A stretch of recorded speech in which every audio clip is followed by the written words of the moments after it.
Assalamualaikum warahmatullahi wabarakatuh. Perkenalkan, nama saya Adela Nur Anissa dari jurusan Manajemen Fakultas Ekonomi dan Bisnis Universitas Riau. Saya di sini akan menjelaskan tentang teori analisis pendapatan nasional dalam perekonomian dua sektor atau tertutup sederhana. Penjelasannya ada di slide berikut ini. Pembahasan pertama yaitu pengertian. Pendapatan nasional dengan perekonomian tertutup sederhana dua sektor adalah produk nasional neto dikurangi pajak tak langsung ditambah subsidi. Jumlah inilah yang diterima faktor produksi yang dimiliki penduduk suatu negara. Pendapatan nasional dengan perekonomian tertutup sederhana dua sektor merupakan penjumlahan dari 5 hal, yaitu A. Upah atau gaji yang diterima buruh atau karyawan. B. Pendapatan dari seseorang yang melakukan bisnis individu. C. Keuntungan perusahaan. D. Pendapatan bunga selisih dari perusahaan. E.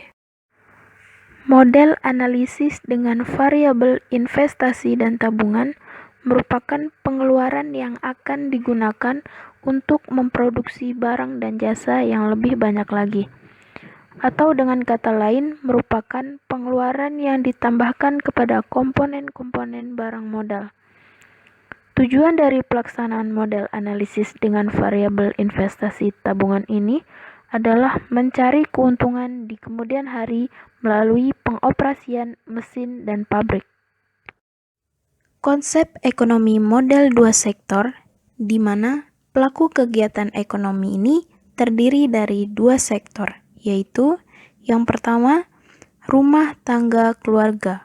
Rumah tangga keluarga ini merupakan sebuah unit pelaku ekonomi. Dapat juga diartikan sebagai konsumen. Rumah tangga membeli dan mengkonsumsi barang dan jasa yang dihasilkan oleh perusahaan untuk menjaga kelangsungan hidupnya. Dan perusahaan mendapatkan keuntungan dari penjualan barang dan jasa tersebut. Sebaliknya, rumah tangga dapat memperoleh pendapatan karena keterlibatannya dalam proses produksi. Rumah tangga dapat menyewakan alam, pekerjaan, dan memberikan modal dalam proses produk. Yang kedua yaitu rumah tangga perusahaan, yaitu rumah tangga ekonomi yang melakukan kegiatan produksi barang dan jasa, dalam hal ini perusahaan sebagai produsen. Analisis keuangan pemerintah biasanya mencakup 4 aspek sebagai berikut, yaitu 1.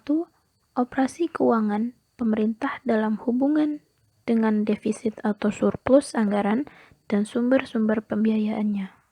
Yang kedua, dampak operasi keuangan pemerintah terhadap kegiatan sektor real melalui pengaruhnya terhadap pengeluaran konsumsi dan pembentukan modal tetap domestik bruto pemerintah.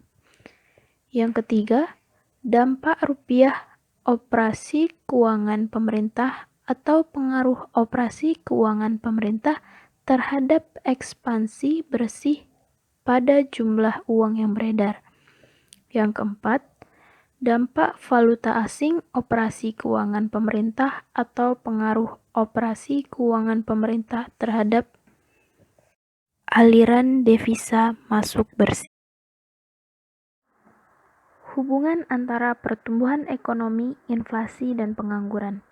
Salah satu masalah jangka pendek dalam ekonomi yaitu inflasi, pengangguran, dan neraca pembayaran.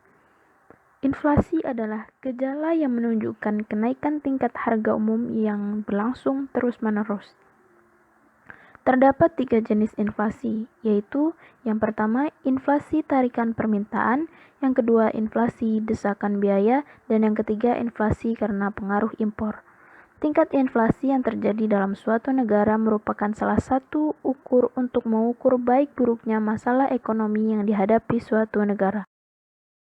Konsep perekonomian makroagregatif sederhana dua sektor dapat dirumuskan sebagai berikut. Y sama dengan C tambah I, atau Y sama dengan C tambah S, dan I sama dengan S. Keterangannya yaitu Y sama dengan pendapatan nasional, C sama dengan konsumsi, S sama dengan tabungan, dan I sama dengan investasi. Berikut ini adalah rumus bila diketahui bahwa konsumsi masyarakat merupakan suatu fungsi, maka secara linear yang bersifat jangka pendek bisa ditulis dengan rumus seperti ini.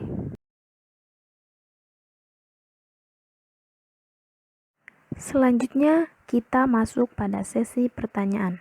Pertanyaan pertama yaitu, apa arti penting mengetahui besar pendapatan nasional dalam perekonomian? Jawabannya yaitu, pendapatan nasional merupakan alat ukur bagi tinggi rendahnya tingkat hidup atau kemakmuran suatu bangsa. Pendapatan nasional juga berguna untuk mengetahui struktur perekonomian suatu negara. Pendapatan nasional berguna untuk menentukan dan kemudian menyusun sebagai kebijakan yang dianggap perlu. Pendapatan nasional juga berguna untuk mengetahui dan membandingkan kegiatan ekonomi masyarakat dari tahun ke tahun. Pertanyaan kedua, apa saja jenis-jenis pendapatan nasional? Jawabannya, terdapat 5 jenis pendapatan nasional. Yang pertama, produk nasional kotor atau gross national product, yaitu jumlah nilai dari barang dan jasa yang dihasilkan oleh suatu masyarakat dalam waktu 1 tahun berdasarkan harga pasar yang berlaku. Yang kedua, produk nasional bersih atau net national product, diperoleh dari jumlah GNP setelah dikurangi dengan barang modal untuk penggantian. Yang ketiga, pendapatan nasional bersih atau net national income diperoleh dari NNP setelah dikurangi dengan pajak tidak langsung. Yang keempat, personal income, dan yang kelima, disposable income. Pertanyaan ketiga, apa saja golongan masyarakat yang mempunyai pendapatan untuk dapat memperhitungkan pendapatan nasional dengan metode pendapatan? Golongan masyarakat yang mempunyai pendapatan yaitu yang pertama, pendapatan para pekerja, yaitu gaji dan upah. Yang kedua, pendapatan dari usaha perseorangan atau perusahaan perseorangan. Yang ketiga, pendapatan dari sewa. Yang keempat, bunga neto, yaitu seluruh nilai pembayaran bunga yang dilakukan dikurang bunga atas pinjaman konsumsi dan bunga pinjaman pemerintah. Yang kelima, pendapatan dari keuntungan perusahaan. Sekian video penjelasan dari saya tentang teori analisis pendapatan nasional dalam perekonomian dua sektor atau tertutup. Saya mohon maaf apabila ada kesalahan dalam penjelasan materi video dari saya. Dan saya sangat berterima kasih kepada Ibu Bunga Cynthia Utami selaku dosen pengampu pengantar ekonomi makro. Sekian dari saya. Wassalamualaikum warahmatullahi wabarakatuh.